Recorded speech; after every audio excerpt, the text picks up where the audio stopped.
اور زمین پر کوئی چلنے پھرنے والا نہیں مگر اس کا رزق اللہ کے ذمے ہے. وہ اس کے رہنے کی جگہ کو بھی جانتا ہے اور جہاں سونپا جاتا ہے اسے بھی. یہ سب کچھ کتاب روشن میں لکھا ہوا ہے. اور وہی تو ہے جس نے آسمانوں اور زمین کو 6 دن میں بنایا اور اس وقت اس کا عرش پانی پر تھا. تمہارے پیدا کرنے سے مقصود یہ ہے کہ وہ تم کو آزمائے کہ تم میں عمل کے لحاظ سے کون بہتر ہے. اور اے نبی اگر تم کہو کہ تم لوگ مرنے کے بعد زندہ کر کے اٹھائے جاؤ گے تو کافر کہہ دیں گے کہ یہ تو کھلا جادو ہوا. اور اگر ایک مدت معین تک ہم ان سے عذاب روک دیں تو کہیں گے کہ کون سی چیز عذاب کو روکے ہوئے ہے. دیکھو جس روز وہ ان پر واقع ہوگا پھر ٹلنے کا نہیں. اور جس چیز کا یہ مذاق اڑاتے ہیں وہ ان کو گھیر لے گی. اور اگر ہم انسان کو اپنے پاس سے نعمت بخشیں پھر اس سے اس کو چھین لے تو نا امید اور ناشکرا ہو جاتا ہے. اور اگر تکلیف پہنچنے کے بعد آسائش کا مزہ چکھائیں تو خوش ہو کر کہتا ہے کہ سب سختیاں مجھ سے دور ہو گئیں. بے شک وہ ہے ہی خوشی میں مست ہو جانے والا، بڑا فخر جتانے والا. ہاں جنہوں نے صبر کیا اور عمل نیک کیے یہی ہیں جن کے لیے بخشش اور اجر عظیم ہے. تو شاید تم کچھ چیز وہی میں سے جو تمہارے پاس آتی ہے چھوڑ دو اور اس خیال سے تمہارا دل تنگ ہو کہ کافر یہ کہنے لگیں کہ اس پر کوئی خزانہ کیوں نہیں نازل ہوا یا اس کے ساتھ کوئی فرشتہ کیوں نہیں آیا. اے نبی تم تو صرف نصیحت کرنے والے ہو اور اللہ ہر چیز کا نگہبان ہے. کیا یہ لوگ کہتے ہیں کہ اس نے قرآن از خود بنا لیا ہے؟ کہہ دو کہ اگر سچے ہو تو تم بھی ایسی 10 صورتیں بنا لاؤ اور اللہ کے سوا جس جس کو بلا سکتے ہو بلا بھی لو. بس اگر وہ تمہاری بات قبول نہ کریں تو جان لو کہ یہ قرآن اللہ کے علم سے اترا ہے اور یہ کہ اس کے سوا کوئی معبود نہیں. تو کیا تم لوگ اسلام لاتے ہو؟ جو لوگ دنیا کی زندگی اور اس کی زیب و زینت کے طالب ہوں ہم ان کے اعمال کا بدلہ انہیں دنیا ہی میں دے دیتے ہیں اور اس میں ان کی حق تلفی نہیں کی جاتی. یہ وہ لوگ ہیں جن کے لیے آخرت میں آتش جہنم کے سوا اور کچھ نہیں. اور جو عمل انہوں نے دنیا میں کیے سب برباد اور جو کچھ یہ کرتے رہے سب ضائع ہوا. بھلا جو لوگ اپنے پروردگار کی طرف سے دلیل روشن رکھتے ہوں اور ان کے ساتھ ایک آسمانی گواہ بھی اس کی جانب سے ہو اور اس سے پہلے موسیٰ کی کتاب ہو جو پیشوا اور رحمت ہے، تو کیا وہ قرآن پر ایمان نہیں لائیں گے؟ یہی لوگ تو اس پر ایمان لاتے ہیں. اور جو کوئی اور فرقوں میں سے اس سے منکر ہو تو اس کا ٹھکانہ آگ ہے.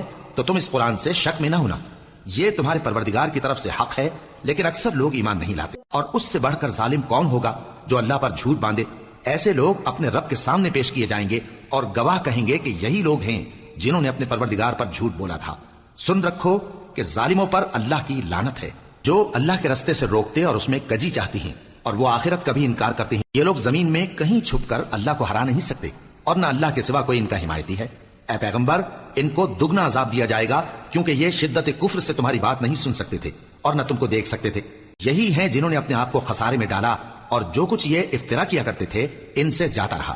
بلا شبہ یہ لوگ آخرت میں سب سے زیادہ نقصان پانے والے ہیں. جو لوگ ایمان لائے اور عمل نیک کیے اور اپنے پروردگار کے آگے عاجزی کی یہی صاحب جنت ہیں، ہمیشہ اس میں رہیں گے. دونوں فریقوں یعنی کافر و مومن کی مثال ایسی ہے جیسے ایک اندھا بہرا ہو اور ایک دیکھتا سنتا. بھلا دونوں کا حال یکساں ہو سکتا ہے؟ پھر تم سوچتے کیوں نہیں؟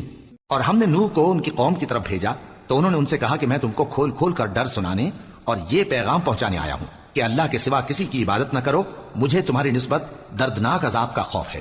تو ان کی قوم کے سردار جو کافر تھے کہنے لگے کہ ہم تم کو اپنے ہی جیسا ایک آدمی دیکھتے ہیں اور یہ بھی دیکھتے ہیں کہ تمہارے پیراؤ وہی لوگ ہوئے ہیں جو ہم میں ادنا درجے کے ہیں اور وہ بھی سطحی رائے سے، اور ہم تم میں اپنے اوپر کسی طرح کی فضیلت نہیں دیکھتے بلکہ تمہیں جھوٹا خیال کرتے ہیں. فرمایا کہ اے قوم دیکھو تو اگر میں اپنے پروردگار کی طرف سے دلیل روشن رکھتا ہوں اور اس نے مجھے اپنے ہاں سے رحمت بخشی ہو جس کی حقیقت تم سے پوشیدہ ہو گئی ہے، تو کیا ہم اس کے لیے تمہیں مجبور کر سکتے ہیں جبکہ تم اس سے ناخوش ہو؟ اور اے قوم میں اس نصیحت کے بدلے تم سے مال و زر کا مطالبہ تو نہیں کرتا، میرا صلہ تو اللہ کے ذمے ہے اور جو لوگ ایمان لائے ہیں میں ان کو نکالنے والا بھی نہیں ہوں. وہ تو اپنے پروردگار سے ملنے والے ہیں لیکن میں دیکھتا ہوں کہ تم لوگ نادانی کر رہے ہو. اے میری قوم اگر میں ان کو نکال دوں تو اللہ کی گرفت سے بچانے کے لیے کون میری مدد کر سکتا ہے؟ بھلا تم غور کیوں نہیں کرتے؟ اور میں نہ تم سے یہ کہتا ہوں کہ میرے پاس اللہ کے خزانے ہیں اور نہ یہ کہ میں غیب جانتا ہوں اور نہ یہ کہتا ہوں کہ میں فرشتہ ہوں اور نہ ان لوگوں کی نسبت جن کو تم حقارت کی نظر سے دیکھتے ہو یہ کہتا ہوں کہ اللہ ان کو بھلائی یعنی اعمال کی جزا نہیں دے گا. جو ان کے دلوں میں ہے اسے اللہ خوب جانتا ہے. اگر میں ایسا کہوں تو بے انصافوں میں ہو جاؤں. انہوں نے کہا کہ نوح تم نے ہم سے جھگڑا تو کیا اور جھگڑا بھی بہت کیا، اب اگر تم سچے ہو تو جس چیز سے ہمیں ڈراتے ہو وہ ہم پر لا نازل کرو. نوح نے کہا کہ اس عذاب کو تو اللہ ہی چاہے گا تو نازل کرے گا اور تم اللہ کو کسی طرح ہرا نہیں سکتے. اور اگر میں یہ چاہوں کہ تمہاری خیر خواہی کروں اور اللہ یہ چاہے کہ تمہیں گمراہ رہنے دے تو میری خیر خواہی تم کو کچھ فائدہ نہیں دے سکتی. وہی تمہارا پروردگار ہے اور تمہیں اسی کی طرف لوٹ کر جانا ہے. کیا یہ لوگ کہتے ہیں کہ اس پیغمبر نے قرآن اپنے دل سے بنا لیا ہے؟ کہہ دو کہ اگر میں نے دل سے بنا لیا ہے تو میرے گناہ کا وبال مجھ پر، اور جو گناہ تم کرتے ہو اس سے میں بری الذمہ ہوں۔ اور نوح کی طرف وحی کی گئی کہ تمہاری قوم میں جو لوگ ایمان لا چکے ان کے سوا اور کوئی ایمان نہیں لائے گا، تو جو کام یہ کر رہے ہیں ان کی وجہ سے غم نہ کھاؤ، اور ایک کشتی ہمارے حکم سے ہمارے سامنے بناؤ، اور جو لوگ ظالم ہیں ان کے بارے میں مجھ سے کچھ نہ کہنا، کیونکہ وہ ضرور غرق کر دیے جائیں گے۔ اور نوح نے کشتی بنانا شروع کر دی، اور جب ان کی قوم کے سردار ان کے پاس سے گزرتے تو ان سے تمسخر کرتے۔ وہ کہتے کہ اگر تم ہم سے تمسخر کرتے ہو تو جس طرح تم ہم سے تمسخر کرتے ہو اسی طرح ایک وقت ہم بھی تم سے تمسخر کریں گے، اور تم کو جلد معلوم ہو جائے گا کہ کس پر عذاب آتا ہے جو اسے رسوا کرے گا، اور کس پر ہمیشہ کا عذاب نازل ہوتا ہے۔ یہاں تک کہ جب ہمارا حکم آ پہنچا اور تنور جوش مارنے لگا تو ہم نے نوح کو حکم دیا کہ ہر قسم کے پالتو جانوروں میں سے جوڑا جوڑا یعنی ایک ایک نر اور ایک ایک مادہ لے لو، اور جس شخص کی نسبت حکم ہو چکا ہے کہ ہلاک ہو جائے گا اس کو چھوڑ کر اپنے گھر والوں کو اور جو ایمان لایا ہو اس کو کشتی میں سوار کر لو۔ اور ان کے ساتھ ایمان بہت ہی کم لوگ لائے تھے۔ نوح نے کہا کہ اللہ کا نام لے کر کہ اسی کے کرم سے اس کا چلنا اور ٹھہرنا ہے، اس میں سوار ہو جاؤ، بے شک میرا پروردگار بخشنے والا ہے، مہربان ہے۔ اور وہ ان کو لے کر طوفان کی لہروں میں چلنے لگی۔ لہریں کیا تھیں؟ گویا پہاڑ تھے۔ اس وقت نوح نے اپنے بیٹے کو جو کشتی سے الگ تھا پکارا کہ بیٹا ہمارے ساتھ سوار ہو جا اور کافروں میں شامل نہ ہو۔ اس نے کہا کہ میں ابھی پہاڑ سے جا لگوں گا، وہ مجھے پانی سے بچا لے گا۔ فرمایا کہ آج اللہ کے عذاب سے کوئی بچانے والا نہیں اور نہ کوئی بچ سکتا ہے مگر وہی جس پر اللہ رحم کرے۔ اتنے میں دونوں کے درمیان لہر حائل ہو گئی اور وہ ڈوب کر رہ گیا، اور حکم دیا گیا کہ اے زمین اپنا پانی نگل جا، اور اے آسمان تھم جا، اور پانی خشک ہو گیا اور کام تمام کر دیا گیا۔ اور کشتی کوہ جودی پر جا ٹھہری، اور کہہ دیا گیا کہ بے انصاف لوگوں پر لعنت۔ اور نوح نے اپنے پروردگار کو پکارا اور کہا کہ پروردگار، میرا بیٹا بھی میرے گھر والوں میں ہے، تو اس کو بھی نجات دے، تیرا وعدہ سچا ہے اور تو بہترین حاکم ہے۔ اللہ نے فرمایا کہ اے نوح، وہ تیرے گھر والوں میں نہیں ہے، وہ تو سراسر بدعمل ہے، تو جس چیز کی تم کو حقیقت معلوم نہیں اس کے بارے میں مجھ سے درخواست ہی نہ کرو، اور میں تم کو نصیحت کرتا ہوں کہ نادان نہ بنو۔ نوح نے کہا پروردگار، میں تجھ سے پناہ مانگتا ہوں کہ ایسی چیز کی تجھ سے درخواست کروں جس کی حقیقت مجھے معلوم نہیں، اور اگر تو مجھے نہیں بخشے گا اور مجھ پر رحم نہیں فرمائے گا تو میں تباہ ہو جاؤں گا۔ حکم ہوا کہ نوح ہماری طرف سے سلامتی اور برکتوں کے ساتھ جو تم پر اور تمہارے ساتھ کی جماعتوں پر نازل کی گئی ہیں اتر آؤ، اور کچھ اور جماعتیں ہوں گی جن کو ہم دنیا کے فوائد سے بہرہ مند کریں گے، پھر ان کو ہماری طرف سے عذاب علیم پہنچے گا۔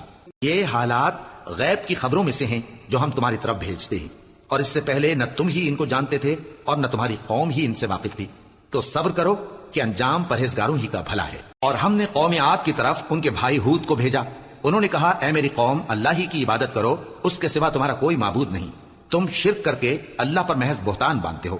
میری قوم، میں اس واعظ و نصیحت کا تم سے کچھ صلہ نہیں مانگتا، میرا صلہ تو اس کے ذمے ہے جس نے مجھے پیدا کیا، بھلا تم سمجھتے کیوں نہیں؟